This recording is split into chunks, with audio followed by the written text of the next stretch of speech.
Hey y'all, welcome to my channel where we purl, we knit, and all that jazz. Grab your yarn and let's start the video. Be sure to comment, like, and subscribe for more content. Alright, to do the knit two together stitch, you're going to put your needle through the back loop of both of the two stitches you're going to be working with. Wrap the yarn around clockwise, and then you're going to pull that new stitch through.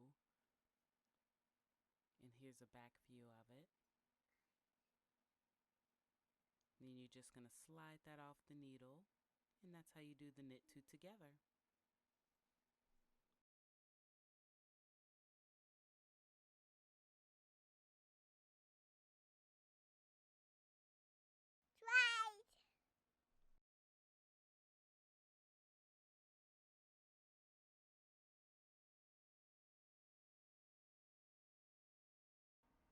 Thank y'all for watching. Please be sure to subscribe and hit that notification bell so that way you're notified whenever I upload a new video. Bye.